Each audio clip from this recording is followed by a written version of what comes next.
At one time, there was a golden age, the age of greatness. Then there were the forgotten times. But now, we're in an age of darkness. You're all pig!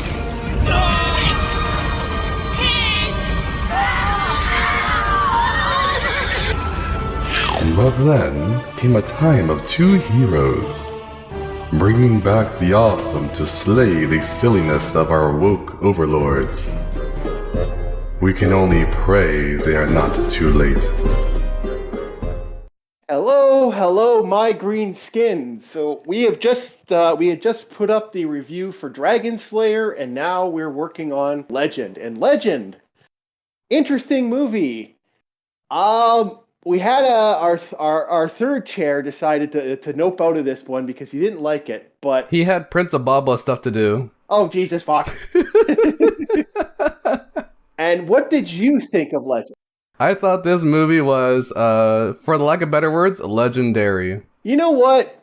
If I was to picture someone making a live action fairy tale, this is it. I don't think anybody else has ever come close. Like fantasy, oh hell yeah, people have done fantasy.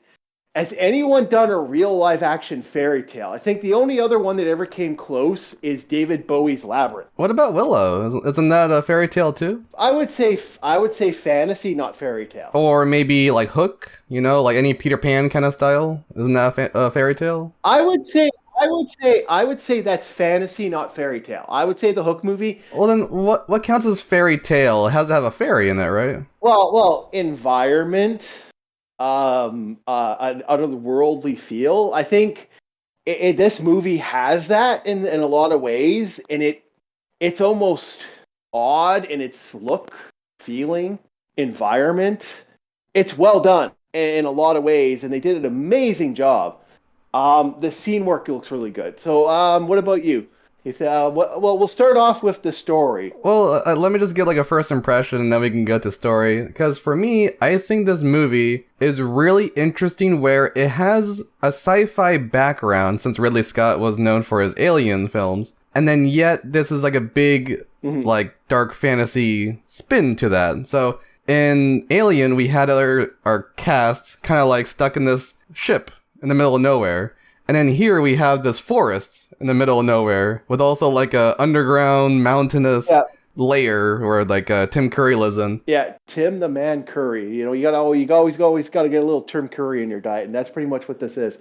I have shown people this, and this is one of the few times, this and It the Clown, no one knows those are fucking Tim Curry. I've had a couple moments where I feel like, yeah, that's Tim Curry right there in the giant fucking suit. You really do have to recognize his voice, and that's all you can actually recognize. No, he has a demeanor. Tim Curry has a demeanor.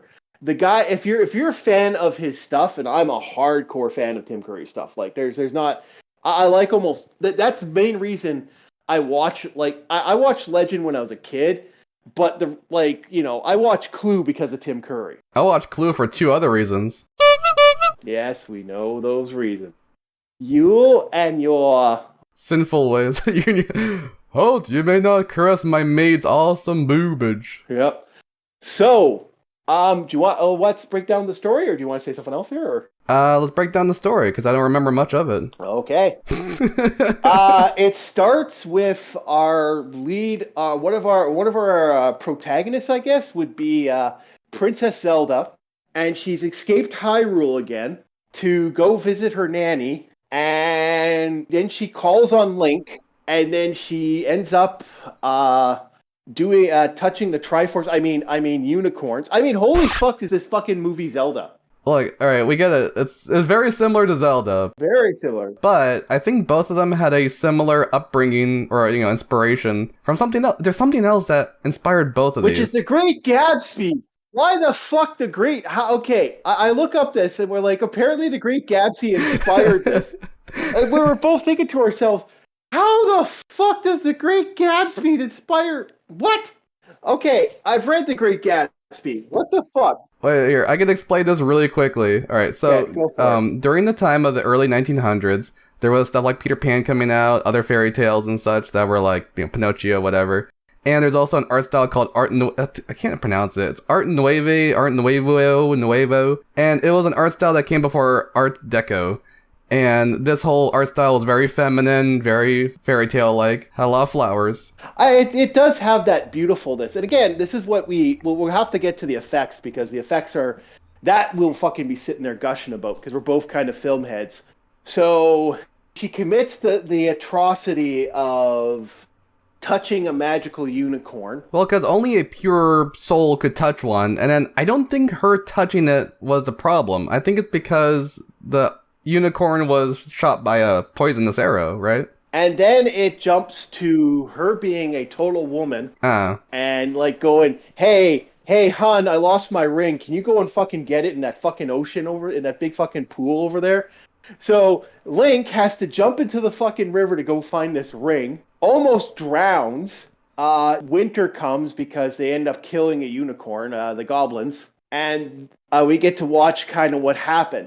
The funny thing about this, it's so detached from reality in that sense, where you don't really get any world building. They give you world building, but they give you this other world building. They don't really give you the actual world. Yeah, it's like she's a princess, but there's no society. She has a nanny, and that's, you don't see her ever again. Yeah, you don't see her until Oh, you do, but you see her frozen in time. So meanwhile, Link runs into the other fairies from the Weeping Woods. The Lost Boys. The Lost Boys, yeah, the Weeping Woods. I guess you could say a Peter Pan. I'm going to keep doing the Zelda reference because holy shit, this is fucking Zelda. All of these are connected, okay? Yeah, they're all connected. Just like follow along. It's Kevin Bacon moment. There's going to be a giant picture of a big poster board with all these fucking rounds that just go to everything else that this movie kind of inspired. So then you have him like say, hey, you know what? My bad for bringing my hot princess to the river here. You don't mind unicorn, do you? And the unicorn's like, yeah, I understand. Us unicorns occasionally, let our stallion males, get touched by maidens here and there. Did the unicorn talk? No. Well, actually, yes, it kind of did, by the weird glowing light underneath it. Oh yeah, I forgot about that. So there's like a lot of crazy lighting in this story, or in this movie, where because the whole entire place is a set. Is it one giant forest that was based off national park? It was a national park. It's like one of the giant evergreens. Yeah, and then they added a whole bunch of bubbles, a whole bunch of glitter, a whole bunch of like confetti. Yeah, that's everywhere. And then they also had lighting on like both sides of the world. So like you'll see a part where like a character's talking, the lighting's behind their head, changes to the other character, lighting's behind their head. He changes to unicorn, lighting's coming from under the chin of the horse. Yeah. It has like this supernatural, like everything has light and dark. That's kind of the idea they're going with. They're going with this heavy fairy tale type motif. Mm-hmm. And Ridley Scott buying a bunch of fucking party supplies. Yeah. You just imagine like we could put a little CG thing of party supplies up, and Ridley Scott walking in and going, "Hi, what do you want? Is that all? More? Do you want more?" Yeah, everything except for balloons was featured. Might as well have party hats as well. Yeah, holy fuck, was there glitter on his face, glitter everywhere, glitter. There was so much glitter it would make a gay man blush. Well, no. Well, just no. I've seen more glitter at a gay. Gay men have seen way more glitter. All right, so about this movie. And so, Link found his magical armor.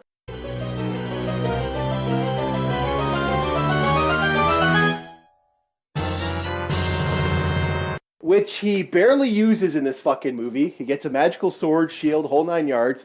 They go on a quest to basically stop the second unicorn from being slayed. Who's been captured. And he brings some dwarves, one that can deflect arrows like a boss. With a pan. A unfortunate poor boy that had to have sucked to have the entire time you're fucking there be fucking wearing nothing. And like, God, that had to suck. Like, I mean, they have fans blowing at this kid. That had to suck. Yeah, and his voice was really shrill. I don't know if that was like a weird voice effect they did, but they made him sound like the crusty old hack from the Goonies.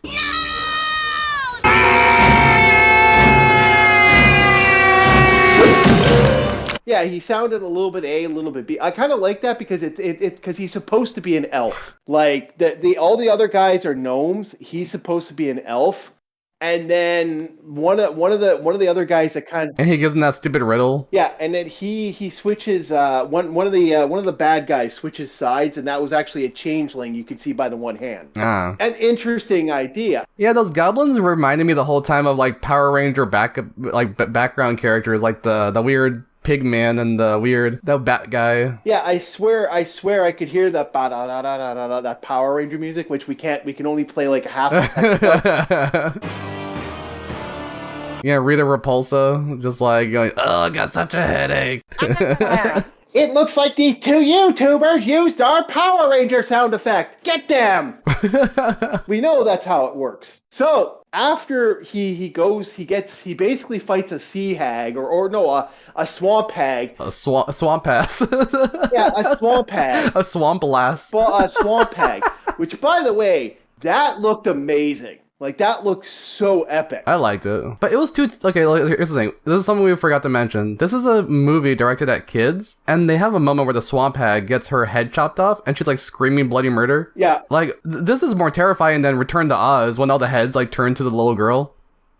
Oh, no, that's way more terrifying. I don't care what you say. That is fucking scary, because they scream, I think... Okay, well, this is, like, Return to Oz level of scary in some parts. Yeah, and this is parental guidance, so this is, like, anywhere from 8 to 12, I think. Mm-hmm. So... Yeah, like this movie, Return to Oz, Witches. These are, like, horrifying movies. I think they're all British, aren't they? Yeah, which is great, because you gotta man up your kids. Man up. You know, your kids gotta be, It's just weird that, like, one moment there's, like, this stuff going on, and then another moment there's, like, a whimsical gnome just, like, reflecting arrows with, like, his pan, and, like, they're, like, playing, like, Frisbee with giant plates. And that's what we're getting to. They get caught, and then they free themselves, and you like, literally see a guy in the distance getting beaten to fucking death, being turned into fucking stew as he's being chopped up. And you see him fucking twitching. He's, like, screaming bloody murder when he's, like, being dragged away. I know. No. If you looked in the far distance, there was a fucking body, the guy being chopped right the fuck up.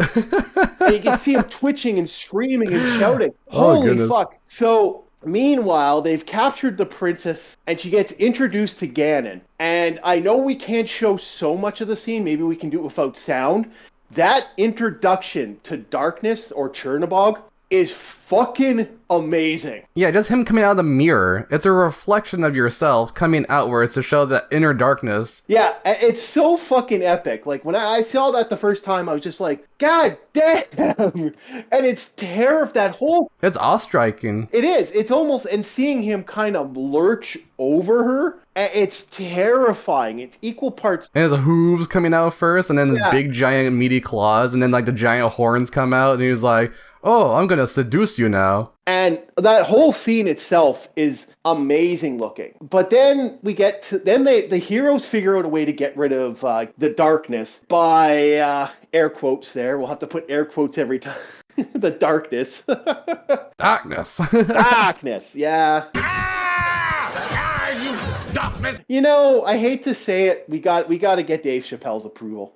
Dave Chappelle, someone send this to Dave Chappelle. We're asking for permission to use your videos and quotes in our reviews.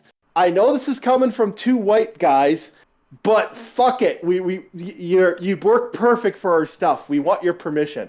All right, so he plan out, which is really cool. I like the idea of they plan a special way to get rid of him by using these giant plates, and like they make them like shiny, and they put them up in an area so they can get the light. Is that what it was? Yeah. Oh my god, I'm so stupid. I didn't even realize that's what they did. They did like this crazy Resident Evil 5 like labyrinth of light puzzle nonsense in order to kill him.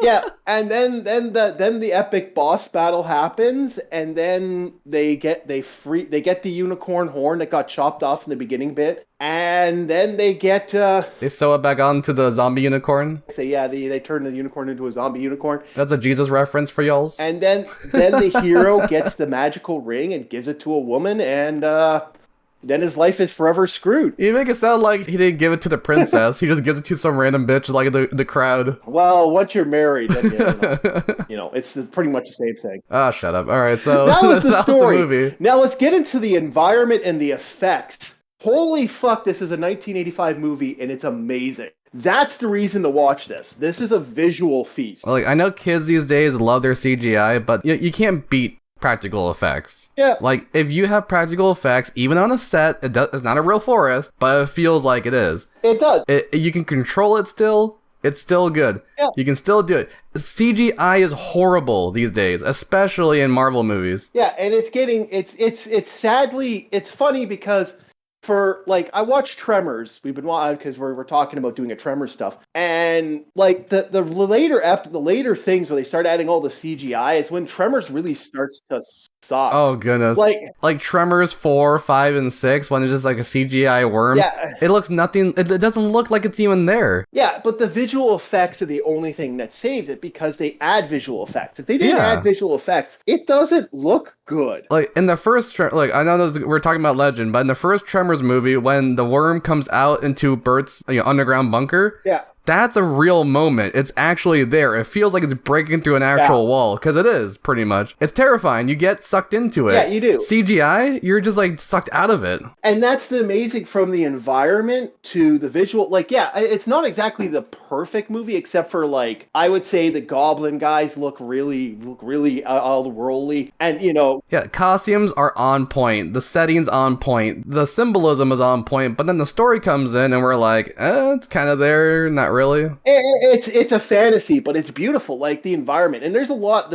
That's the problem. It is definitely a fantasy. Yeah, and that is this is a fairy tale. Like I like to jokingly call this is truly what a live action fairy tale would be like. It's not like the Princess Bride, which is, I would still say, is not like fantasy fun. We actually did forget to mention one thing. So the princess, she does sing like a fairy, like a Disney princess. She's constantly singing to everybody. Yeah. It's like nonsensical like songs about like rainbows and like dancing on like the moonlight or something. Like a child feels watching a rainbow. Oh, no. There is some points to her songs. I will defend the singing for that. Yeah. But I get the idea of it. I get the idea of what she's doing and how she, like, it's the whole point of it is that princesses use song to defeat their enemy. They'll lull it to sleep, or they'll like that. That's how that old fairy tale, like, But we were joking how like the whole time she's singing to her boyfriend Jack, the Peter Pan guy. Yeah. We're like, she sounds more like a siren temptress than an actual princess. She sounds like she's trying to like bring him towards his doom when she's singing. Well, most women. All right, shut up. Anything else?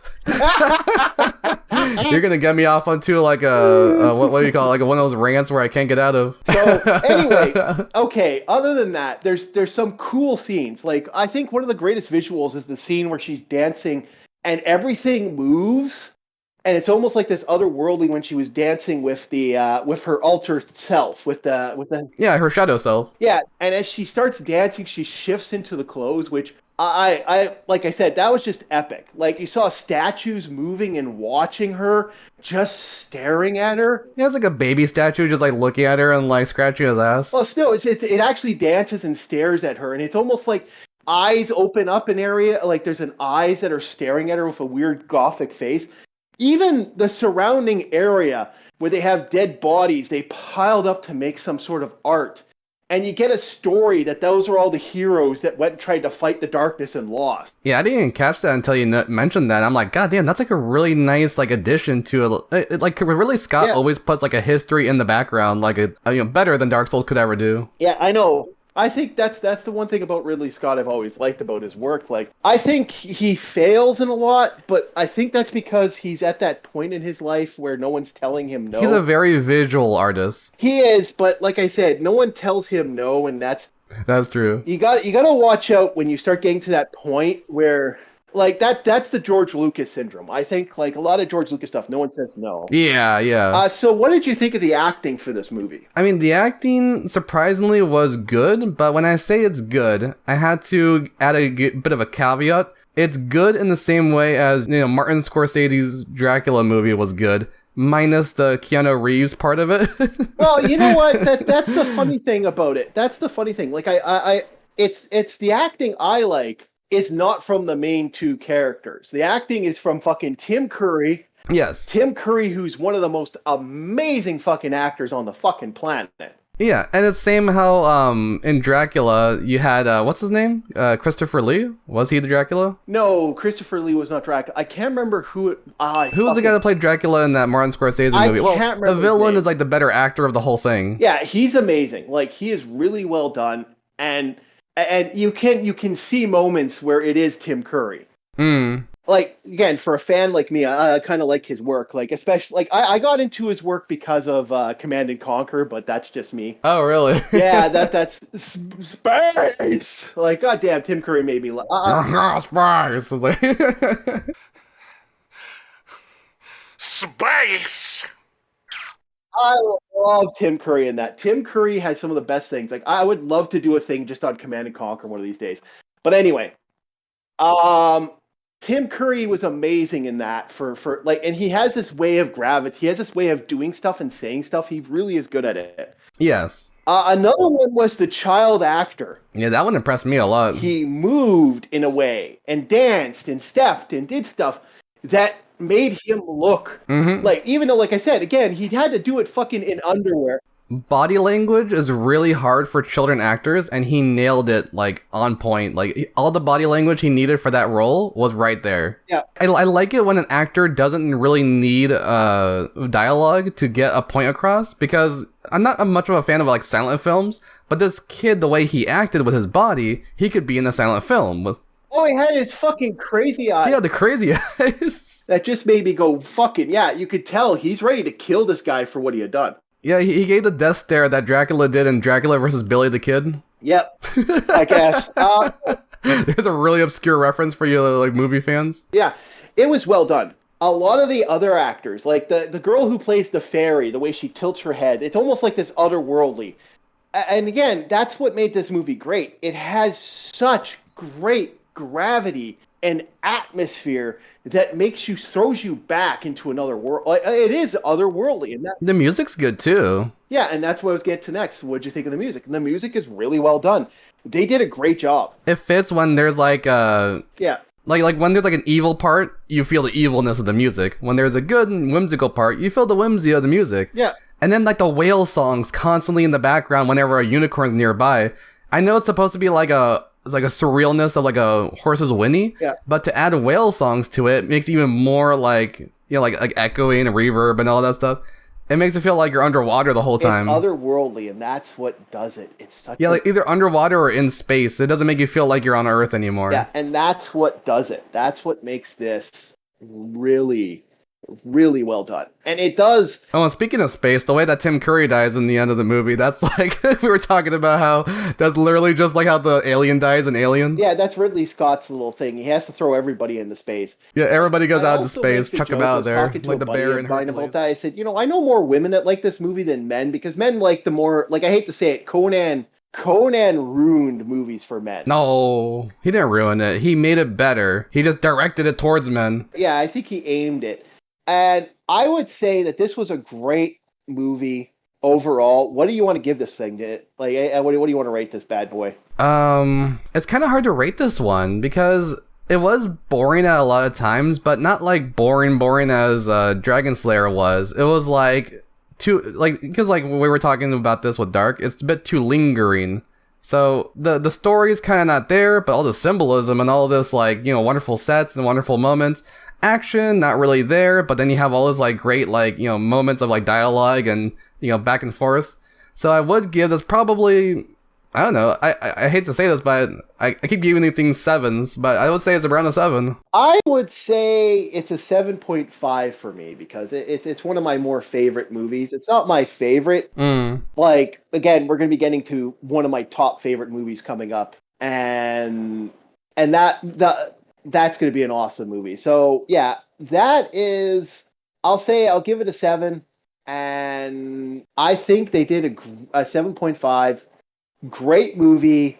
You know what? If you got kids that are around 9, 10, 11, I say 12. If I was a little kid watching this, I would actually shit myself. Oh, okay. Well, unlike you, I was born in an age where we had balls. I was a baby though. I was afraid of every single little thing with blood when I was a kid, but yeah. I was watching Predator when I was a kid, and aliens and stuff. So I can't say anything. I was watching Fist of the North Star in anime when I was a kid, so I can't really say anything. But yeah. Yeah, I don't know how kids are these days, but yeah, it would probably be like for 9-year-olds these days. Yeah, I would say anywhere from 9 to 11, maybe even 12. So parents out there, if your child's a weeb and they're watching hentai already at the age of 9, they can watch this movie. Oh God, probably right. All right, so thank you all on that sad note of humanity's slow destruction. Thank you everybody for listening to two idiots talk about something online. Like, subscribe. We got a couple movies. We want to know what you think is coming up next, because I said we might do the Slayers. I said we might do this. I said we might do that. But we never know. We're all over the place with our movie picks. But we have decided already. We're gonna do. Hey. We're gonna do his favorite movie, Stop or My Mom Will Shoot. Because that's a great fantasy. I'm dying to review it. It's a great fantasy, one of the best. It's up there. It's up there with Throw Mama from the Train. I do want to do Jewish month, so I've just got us banned. Oh goodness, from there, that's literally every movie. Oh no. There's some great movies, and that would be Throw Mama from the Train. Okay, so yeah, I'd like to thank everybody, and like, subscribe. You get to listen to two jackasses talk about something, and hey, hopefully you enjoy fantasy. Again, fantasy movies were better in the 80s and 90s. Don't watch what's coming out now. The Rings of Power will suck. Watch Legend. Wait, before we go, would you say that you would recommend Legend before you recommend Ring of Power? I would recommend a fucking potato. You would recommend the annoying orange before you recommend Ring of Power? Well, if you look at some of the art, if you look at some of the CG, it's about the same. Look out, knife.